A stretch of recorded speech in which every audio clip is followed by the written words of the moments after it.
13,000 square feet available. Here's another one. Right there.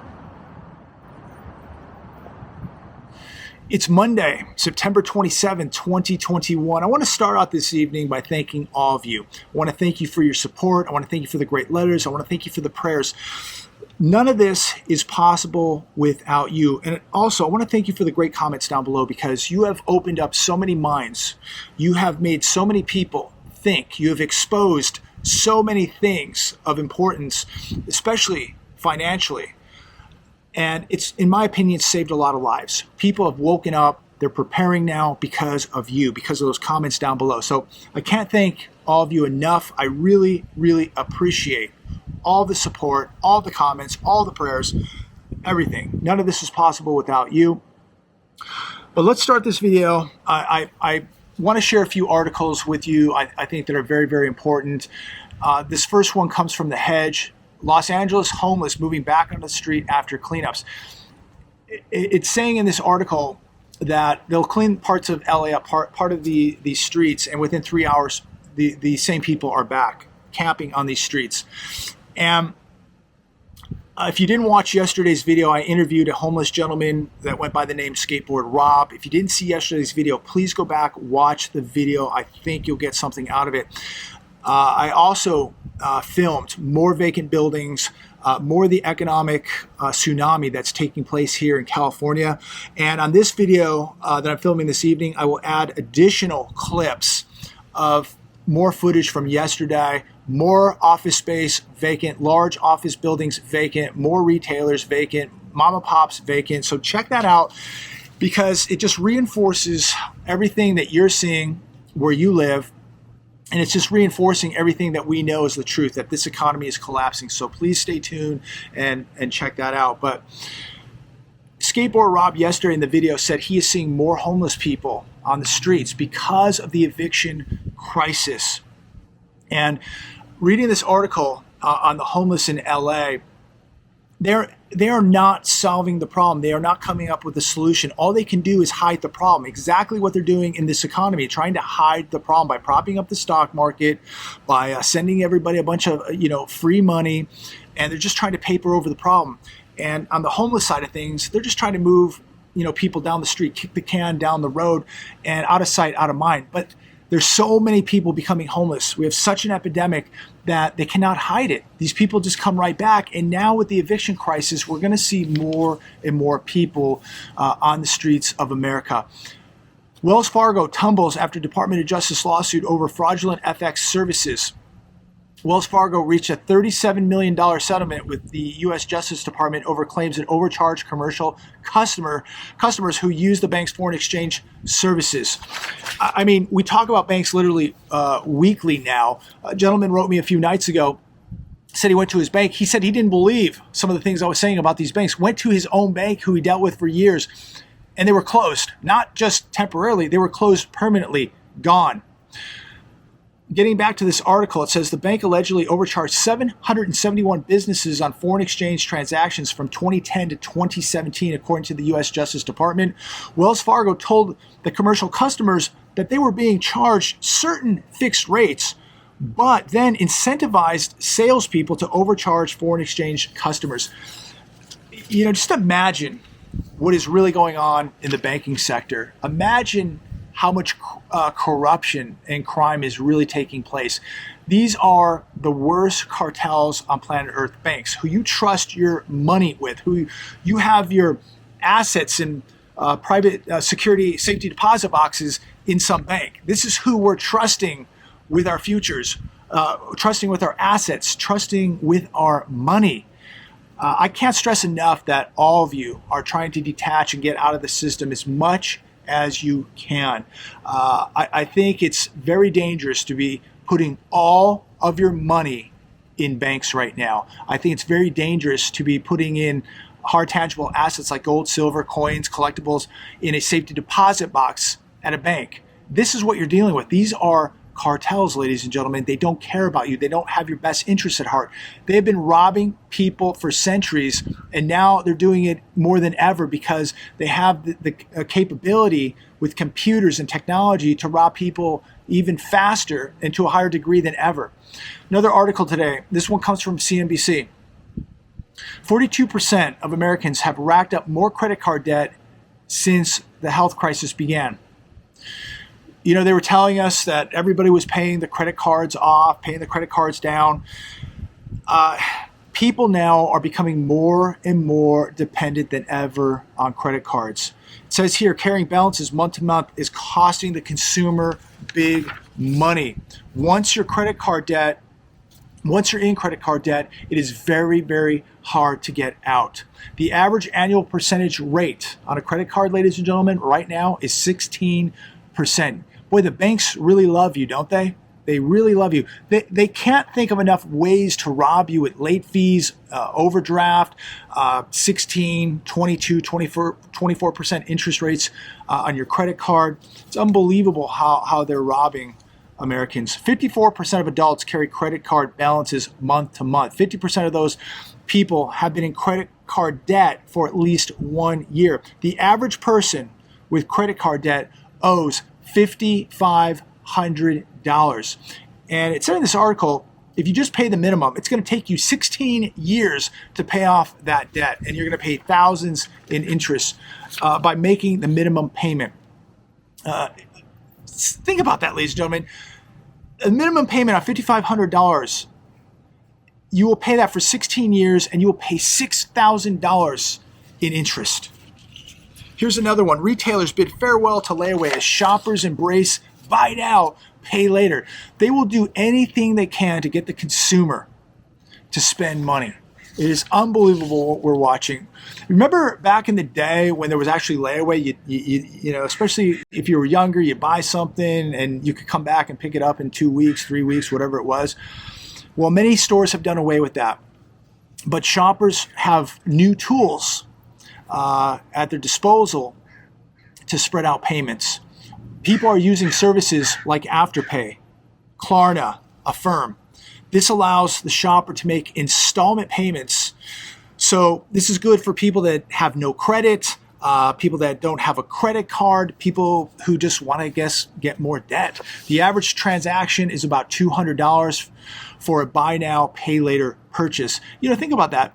If you need to use this to go clothes shopping at the mall, maybe you shouldn't be spending $200.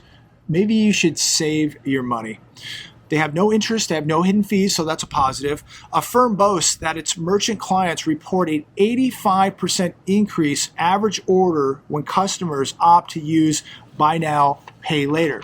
Klarna's merchant base reports a 45% increase in average order value when a shopper pays over 4 payments. Shoppers can opt to pay in full in 30 days, interest fee.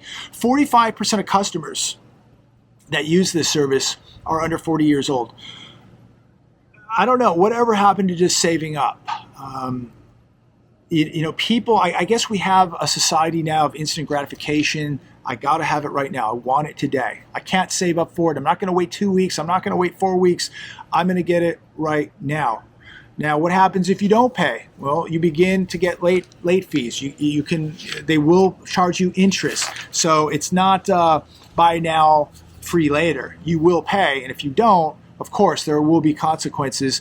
But again, people don't think about consequences. They don't think about late charges. They don't think about interest. They don't think about their credit being dinged. They think about having it right now. I want that pair of jeans. I want that pair of shoes right now. Goldman Sachs slashes 2021 global auto production estimates, citing semiconductor shortage. You know, we were told that these shortages were going to be temporary. We were told that the inflation was going to be temporary. We were told that the cargo ships out here on the West Coast, that was all going to dissipate, just temporary. Job losses, temporary. Everybody's going to go back to work. This euphoria is coming back. The economy is going to be booming. Everything's going to be fine. Don't worry about supply chain disruptions. It's temporary. Don't worry about the sluggish economy. It's temporary.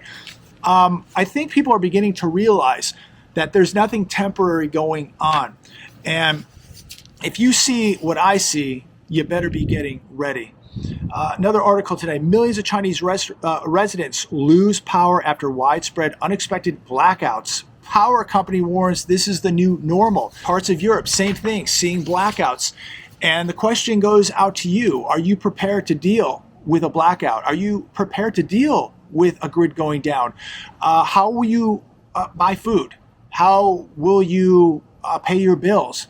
How do you go on with day-to-day life if there's no electricity? I mean, what if? I mean, these are questions we must be asking ourselves now. What if the power went out? What if it went out for a week, 2 weeks? What do you do? Do you have cash put away, or are you reliant on the plastic card? Guys, I cannot reiterate this message enough that you are getting prepared for something. What we're watching take place now daily is not normal. Okay, we watch this volatility in the markets, the volatility in the cryptos. We're watching power outages. We're watching people go deeper and deeper into debt. We're watching a massive housing bubble take place, a massive stock market bubble. We've never seen anything like what we're seeing right now, all while we have the biggest debts and deficits in history. We are not prepared to deal with what's coming. And I hope and pray that all of you are preparing daily. I mean, this now is a lifestyle. You need to be preparing daily. And for the people out there that laughed this off and thought it was, just all doom and gloom, that it was all just make believe, I pray for you. I really do, because you're the same people who have no money saved up, the same people who are now going to be evicted, maybe the same person who's going to now lose their home because the mortgage forbearance is about ready to expire. The same people with no skill set. I really pray for all of you, because it is so late now. It is too late for millions of people. We have no idea what is around the corner. Nobody here can fathom what we are about to see. But all you have to do is connect these dots that I'm reading to you on a daily basis. I mean, it's unbelievable. It's absurd, ludicrous, what we are reading in the news, what we are seeing with our own two eyes. Just going out and filming the vacant buildings, the homeless crisis, people losing their jobs, their businesses that they risked everything, that they put everything that they had into these businesses, and they're gone like that, and they're never coming back. And these same people are going to lose their homes. These same people who once had a business and a nice car could be homeless. It's not a joke any longer, is it, ladies and gentlemen? And I want to close with this last article coming from the Economic Collapse, Michael Snyder. An industry insider just revealed the truth about what really is behind the shortages at local supermarkets. This insider from a grocery store in Maine says he has never seen anything like this. Supply issues are real. My supplier has limited us on orders for about a month now. Very limited on Gatorade and gallon water. Deli and bakery goods out of stock. Meat supply is fair, but pricing is extremely high. He says, my person tells me that he is getting 55 to 60% of what he is ordering. My last Nabisco order was 30% out of stock. Pepperidge Farm cookie supplier tells me some weeks he's only getting half of what he orders. And you think we shouldn't be preparing? You think you shouldn't be preparing for your kids? Liquor orders are running out of stock, 30% on most orders. He goes, I've been in this business. I've never seen anything like this. Folks, he says, if you need something, if you need to stockpile something, get it now.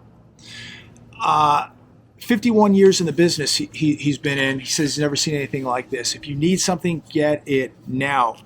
I just ordered 383 dried eggs from Augustin Farms. And I ordered that actually last night, Augustin Farms. It was 383 dried eggs. And I figured, well, why not just have a little extra, right? If I need an extra, if something goes down, I got some extra eggs. I can throw it in with some rice, some beans. Better safe than sorry. So things like that. If you need something, we're going to come to a point where you're not going to get the dried foods, the emergency foods, the dried eggs. It's not going to be available. If it is, it'll take 6 months to get it. if you can get it. You probably won't get it. We're going to see the same thing with gold, with silver, flashlights, batteries, candles, matches, extra pair of boots, extra pair of jeans, a good knife, security. I mean, these are things. Vitamins, protein powders, extra pharmaceuticals, toothbrushes, toilet paper, whatever. Think what you would need. If the lights went out today and you were on your own for 2 weeks, what would you need? And of course, water. Make sure you got extra water. So anyways, I wanted to make this video this evening, and I want everybody to really start thinking. I don't have all the answers. You know, you may live in a different climate, a different environment, a different financial, economic background. So every case is different, but we all have a brain, and we better be using it right now. We all have a conscience. And let me tell you, my brain is telling me to keep buying metals, precious metals. It's telling me to continue buying extra food, to keep buying. Look, get a tourniquet. What, you know, $10 for a tourniquet could save your life. Do you have a trauma kit, a medical kit? These are things that all of us need to be thinking about. Please comment down below. What are some things that you advise we be stockpiling right now? Let me know what you think. For me, you know, I have a couple trauma kits, a couple tourniquets. I've stocked up on some extra protein powders, extra batteries, extra matches and candles, and you know, just gear. So what do you think? What would you advise watching this video today? What would you tell the people in the comments below that they should be stacking and stockpiling up on right now? Please comment down below. You know, when I go out and I see what's happening and I see more and more homeless and more businesses closing, I know something's very, very wrong. And you know something's very, very wrong. And the question now is, how bad does this get?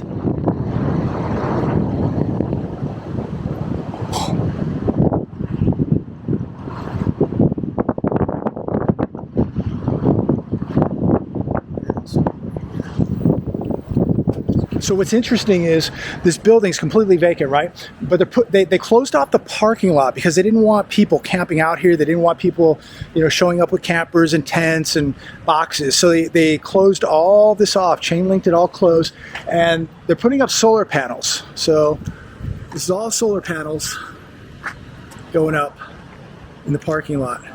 So who holds the note on this building? And now that nobody's here, who pays the mortgage?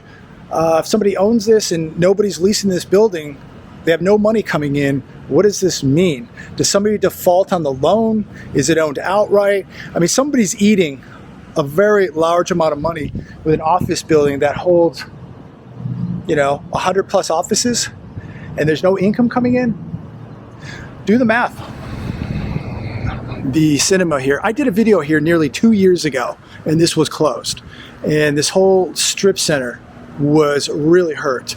And this thing is still closed, gone. So it's interesting to come back to a place where I shot a video nearly 2 years ago and to see that things are still suffering. So it was hurting pre-crisis, and it's still hurting. And how many of these little retailers here have not made a rent or lease payment in over a year? That's the question that nobody's answering, nobody wants to talk about.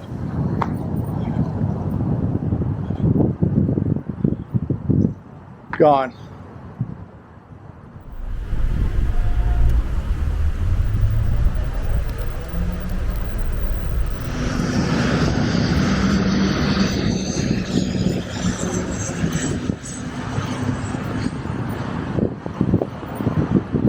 $13,000 square feet available.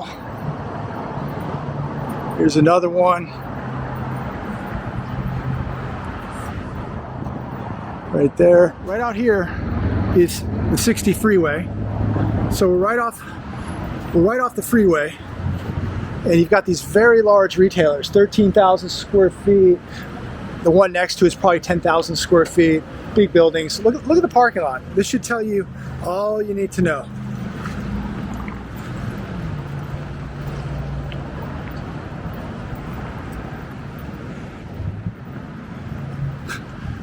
So this used to be a restaurant, no longer.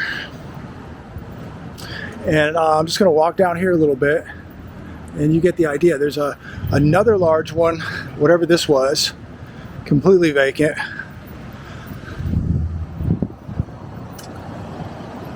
Right here.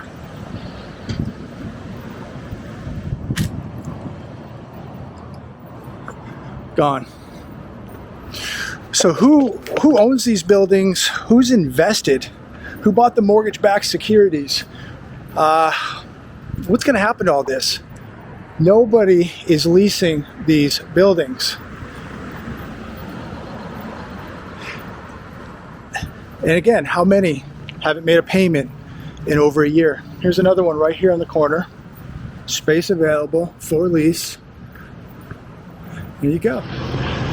I know there's a lot of people out there that go, oh, JB, you're scaring people. You're being negative. This is doom and gloom. Shouldn't do this. I'm out here today just carrying a camera, sharing with all of you what my two eyes are seeing so that your two eyes can see what's going on. This is real. This isn't meant to scare you, but you should be a little scared right now because this is going to have dire consequences on this country, on your life, on my life, because there is massive debt here that is not being paid. How about the people that used to work at these establishments, worked at these restaurants, worked at these office buildings? Where are they now?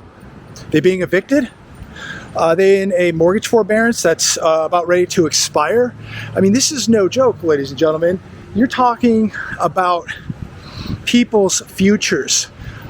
If people aren't working, if people can't support their families, they're out on the streets, and you need to do everything in your power to avoid that. But if you keep denying what's going on, you're going to be a victim of this. First thing you better do is admit there's a big problem in this economy. To me right now, everything is irrelevant but the economy, because the economy is going to affect everybody. I mean, this is unbelievable. Let me flip around here. Look at the size of this building. Okay? Nothing. I think I filmed this one nearly 2 years ago, and it's still vacant. The banquet over there, this restaurant, empty. But I mean, look at the size of some of these buildings. And again, take a look at the parking lot. Here's another one. This is another big one right here. It's boarded up. Looks like it was a Mexican grocery store, maybe.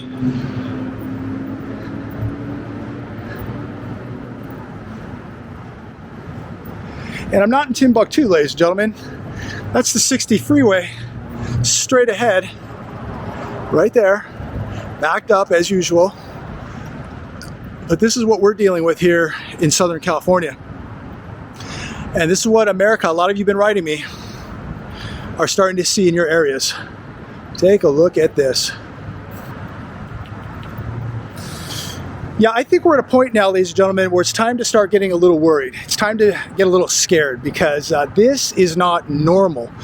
We are going to continue to watch people lose their jobs. They're going to lose their futures. This mortgage-backed security devastation that we're going to see. I think at some point we're going to have our own Evergrande situation flare up right here in America. Who's paying for all these retailers to be empty? Who's paying on all this empty space? Who's paying for it? And how long can this go on before something gives? Before we have a Evergrande type of situation right here in America?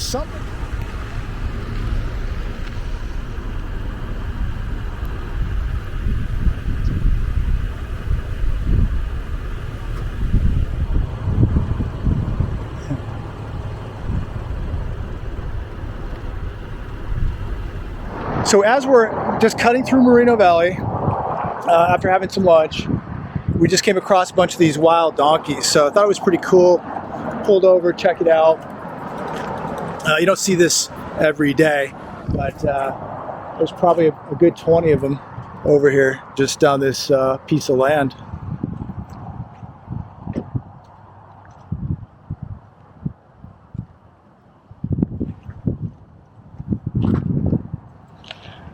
So you never know what you're going to see. Glad I brought the camera today. So we got to see a lot, ladies and gentlemen. You're seeing what's happening in retail. You're seeing what's happening with office space. You're seeing what's happening with the homeless crisis. You're seeing what's happening to the economy. And this is Southern California. If it can happen here, it can happen anywhere. But the bright side of the day is you're watching this video, you're breathing today, you're alive, so that's great. And we got to see a little bit of nature here. Check that out. So it's always good to take a little bit of time in the week, the day, to take a breath, to take a breather, take a break, get out, do a little walking, get a little vitamin D, enjoy life, enjoy some of the things God gave us. And it's always really cool to see something like that, isn't it? But it just reminds us that it's not all bad, that we're alive today and there's beautiful animals like this. And just thank God for everything you have, and just thank God for another day. It's a beautiful day today. And remember, there's so many people out there suffering, hurting. They're on the streets. They don't have enough food. And many of us are complaining when we have it so good. We don't even realize how good we have it. So, just thank God for everything you have.